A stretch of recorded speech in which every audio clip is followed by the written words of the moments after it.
बिस्मिल्लाहिर्रहमानिर्रहीम। अस्सलाम वालेकुम। स्टैचियोमेट्री चैप्टर नंबर 1 और शॉर्ट क्वेश्चन आंसर्स जो हैं वो आज हम सॉल्व करने वाले हैं। तो स्टूडेंट्स, इसके सबसे पहले क्वेश्चन के 3 पार्ट्स हैं जिसमें आपको 3 डेफिनेशंस जो हैं वो डिस्क्राइब करनी है। जो पहली डेफिनेशन होती है वो तो डेफिनेटली स्टैचियोमेट्री की ही डेफिनेशन है। इसमें आपको बताना है ये होता क्या है। तो बहुत आसान सी बात है, आप चाहें तो इसको चैप्टर के स्टार्ट से भी देख सकते हैं, वरना यहाँ पे ग्लोसरीज बनी हुई होती हैं जिसको आप समरी कहते हैं। यहाँ पर इसकी डेफिनेशन मौजूद है कि स्टैचियोमेट्री एक्चुअल में होती क्या है। होता क्या है कि कोई भी बैलेंस केमिकल इक्वेशन जो है उसको आप सबसे पहले कंसीडर कीजिए। उसमें आप देखेंगे एक तरफ रिएक्टेंट होता है और दूसरी तरफ जो है वो प्रोडक्ट मौजूद होती है। तो जब भी आप किसी भी बैलेंस केमिकल इक्वेशंस में जो रिलेशनशिप होता है, quantitative relationship between reactant and product, उसको स्टडी करते हैं तो ये जो ब्रांच होती है कहलाती है स्टैचियोमेट्री। ठीक है, सादा जुबान में क्या होता है कि कितना नंबर ऑफ मोल्स जो है वो रिएक्टेंट का इन्वॉल्व है, कितना नंबर ऑफ मोल्स जो है वो प्रोडक्ट का इन्वॉल्व है, और दोनों अगर बैलेंस हो तो इस स्टडी को जो हम स्टैचियोमेट्री जो है उसे कह सकते हैं आसानी से। अब इसकी जो दूसरी डेफिनेशन बनती है वो आपसे पूछ रहा है मोलर वॉल्यूम। ठीक है, क्वेश्चन में आपसे पूछ रहा है कि मोलर वॉल्यूम क्या चीज़ होती है। तो एक चीज़ आपको पहले समझनी होती है STP, यानी कि स्टैंडर्ड टेम्परेचर प्रेशर। इसके लिए आपने क्या बात कंसीडर करनी है कि आप कोई भी गैस जो इसको कंसीडर कर लीजिए, लेकिन उसको आपने फिक्स करना है उसका नंबर ऑफ मोल्स 1। यानी अगर आप 1 मोल गैस लेते हैं 273 केल्विन पर, जो कि STP का टेम्परेचर होता है, और उसमें जो प्रेशर होता है वो होता है 1 एटमॉस्फेरिक प्रेशर, तो इस सूरत हाल में जो वॉल्यूम होगा 1 मोल गैस का वो फिक्स होगा, वो होता है 22.4 डेसीमीटर क्यूब। ये तमाम गैसेस के लिए फिक्स होगा। अगर गैस का जो मोल है वो 1 हो, अगर गैस का जो टेम्परेचर है वो 273 केल्विन हो, और अगर उसका प्रेशर जो है वो 1 एटमॉस्फेरिक प्रेशर हो, तो it should be 22.4 decimetre cube. और ये वाला जो वॉल्यूम है ये कहलाता है मोलर वॉल्यूम। ठीक है, अच्छा, अब जो नेक्स्ट आपके पास डेफिनेशन है वो है एक्सपोनेंशियल नोटेशंस की। होता क्या है कि अक्सर कुछ फिगर्स ऐसी होती है कि या तो माइनस या फिर प्लस में उसके साथ बहुत सारे ज़ीरो अटैच होते हैं, तो अगर वो नंबर आपको पढ़ना पड़े तो आपको बहुत डिफ़िकल्टी होती है। लेट सपोज मैं एक एग्जांपल देती हूँ आपको, 6.02 एक्सपोनेंट 23, ये एवोगैड्रो नंबर है। तो अगर आपको ये 6.02 एक्सपोनेंट 23 में से एक्सपोनेंट 23 को हटाना पड़ जाए, इसका मतलब क्या होगा कि इसके आगे आपको 23 ज़ीरोज़ ऐड करने पड़ेंगे। ये काम करने के लिए आपको बहुत डिफ़िकल्ट हो जाता है। तो एक्सपोनेंशियल नोटेशन क्या करता है, इसमें बेसिकली 3 चीज़ें मौजूद होती हैं। वो 3 चीज़ें कौन कौन सी होती हैं? सबसे पहले आपके पास कोएफिशिएंट होता है, जैसे कि 6.02 आपका कोएफिशिएंट है।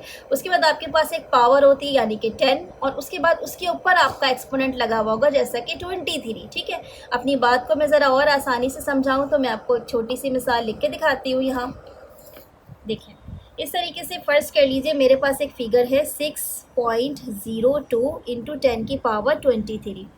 तो यहाँ पर ये वाला जो नंबर है ये है मेरे पास कोएफिशिएंट इसका। ठीक है, और ये वाला जो नंबर है ये है मेरे पास इसका बेस, और ये जो 23 नंबर है ये है मेरे पास एक्सपोनेंट। तो हमारे पास बेसिकली क्या होता है कि जब भी हम साइंटिफिक नोटेशन लिखते हैं तो ये 3 चीज़ें होती हैं।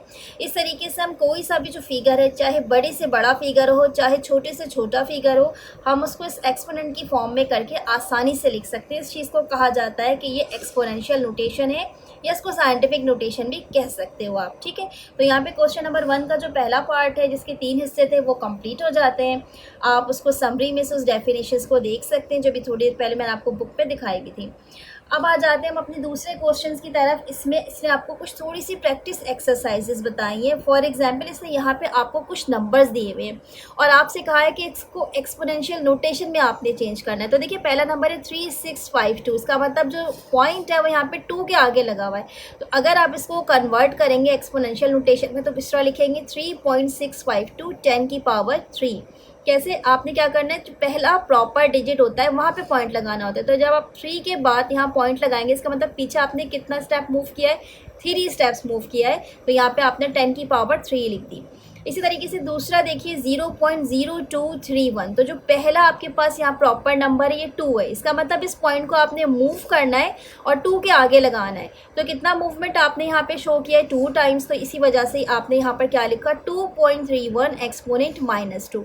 सिमिलरली ये थर्ड केस देखिएगा, इसमें 4 टाइम्स है पॉइंट के बाद, उसके बाद 7 है। तो जो पहला प्रॉपर नंबर है आपके पास वो 7 है। इधर 7.2 लिखेंगे आप, और आप देखेंगे कि आपने पॉइंट्स को कितना आगे इस तरीके से मूव किया है, ये आपने 5 टाइम्स किया है, तो आप यहाँ पर लिख देंगे 10⁻⁻5। याद रखिएगा कि जब आप पॉइंट्स आगे लेके जाते हैं तो जो रोटेशन होता है ये -5 में होगा, जब आप पीछे लेके जाएंगे तो ये रोटेशन हमेशा प्लस में होगा।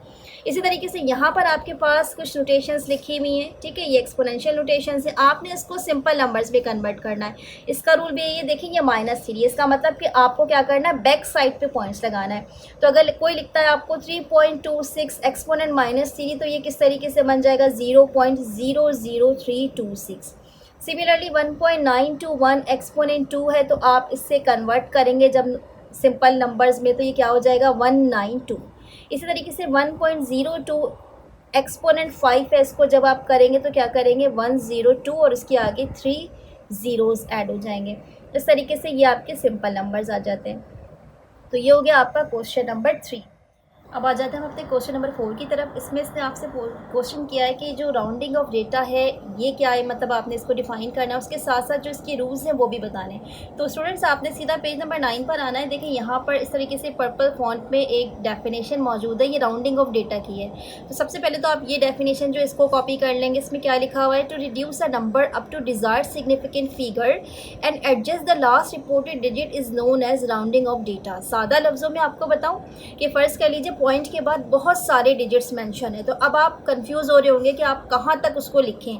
तो हम इन जर्नल तो बचपन में पढ़ते चले आए हैं कि पॉइंट के बाद 3 डिजिट्स जो है वो हमें लिख लेने चाहिए, बाकी जो है उनको स्किप कर देना चाहिए। लेकिन प्रैक्टिकली ऐसा होता है कि केमिस्ट्री में क्योंकि बहुत ऐसी कुछ कैलकुलेशंस होती हैं जिसमें डिजिट्स बहुत मायने रखते हैं, तो राउंडिंग ऑफ डेटा जो है ये भी एक फ़न होता है जिसको सीखना होगा आपको, और इसके कुछ रूल्स होते हैं। तो पहले तो क्वेश्चन आप मार्क कर लीजिए कि सबसे पहले आप डेफिनेशन यहाँ से लेके यहाँ तक लिखोगे, और उसके बाद जो रूल्स हैं वो पूरे आपने लिखने हैं इसी तरीके से, ठीक है। अब ये रूल्स है क्या, ये वाली चीज़ मैं आपको यहाँ पर सिखाने वाली हूँ, ठीक है। तो सबसे पहले तो समझ लीजिए कि कोई भी डेटा जब आप राउंड ऑफ करने वाले होते हैं, चाहे वो किसी भी नोटेशन में हो, उसका एक तरीक़ेकार होता है। उसका तरीक़ेकार ये होता है कि आपने पॉइंट के बाद कैलकुलेट करने कितने डिजिट्स हैं, 3, 4, 5, 6 जितने भी डिजिट्स हैं। अब तकरीबन 2 डिजिट्स के बाद आप काउंट करना स्टार्ट कर दीजिए कि जो नंबर है वो कौन सा वाला है। इसके 3 केस होंगे, ठीक है। वो 3 केस कौन कौन से हैं ये मैं आपको बता रही हूँ।